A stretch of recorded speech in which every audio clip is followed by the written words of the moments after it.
गौराई ह्या माहेरवाशीण म्हणून आपल्या घरी आलेल्या असतात।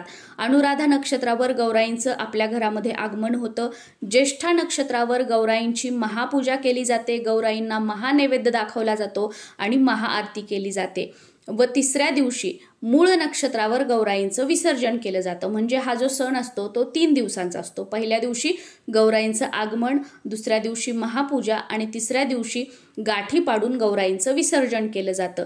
गौराईंचं आगमन जसं आपण मोठ्या थाटामाटामध्ये करतो माहेरामध्ये, त्याचप्रमाणे गौराई त्यांच्या सासरी जाण्यापूर्वी म्हणजे गौराईंचं विसर्जन करण्यापूर्वी त्यांची बोळवण आणि त्यांचा मान सन्मान करणं सुद्धा तितकंच महत्त्वाचं आहे।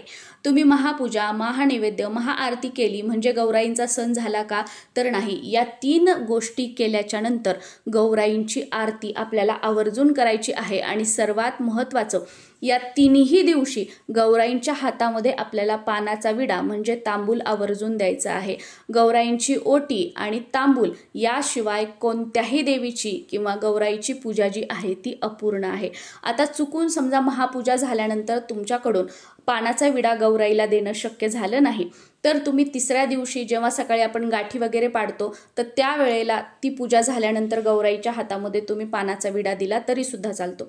घरच्या घरी गौराईसाठी पानाचा विडा कसा बनवावा संपूर्ण साहित्यासह प्रत्यक्ष कृती करून दाखवलेली आहे। प्रत्यक्ष पानाचा विडा करून दाखवलेला आहे। तो व्हिडिओ आपल्या चॅनलवर अपलोड झालेला आहे, तुम्ही बघू शकता। चॅनलवर गेल्यानंतर पहिलाच व्हिडिओ तो तुम्हाला बघायला मिळेल। त्याचबरोबर गौराईची ओटी भरण्यासाठी काय काय साहित्य लागतं, कशी कशी आपल्याला गौराईची ओटी भरायची आहे, कधी भरायची आहे, नंतर त्या ओटीचं काय करायचं आहे, हा सुद्धा व्हिडिओ मी तुमच्यासोबत शेअर केलेला आहे। चॅनलवर जाऊन तुम्ही तो व्हिडिओ बघू शकता। आणि गौराईंचं विसर्जन करण्यापूर्वी या 2 गोष्टी आपल्याला आवर्जून करायच्या आहेत। आणि गौराई विसर्जनाच्या दिवशी रात्री गौराईंचं तसंच विसर्जन करायचं नाहीये। सुरुवातीला गौराईंना हळद कुंकू अर्पण करायचे आहे। घरातील सर्वांनी गौराईला नमस्कार करायचा आहे।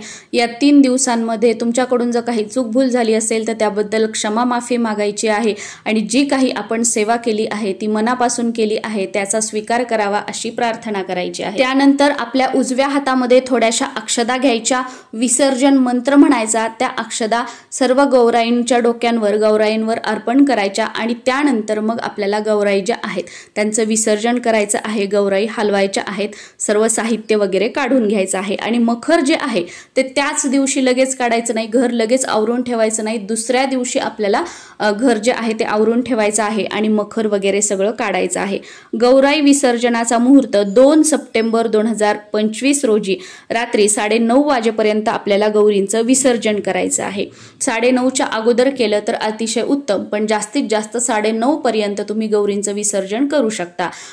थोडा बहुत उशीर इकडे तिकडे झाला तर त्याच्यानंतरही तुम्ही केलं तरी काही हरकत नाही, पण मुहूर्त 9:30 वाजेपर्यंतचा आहे।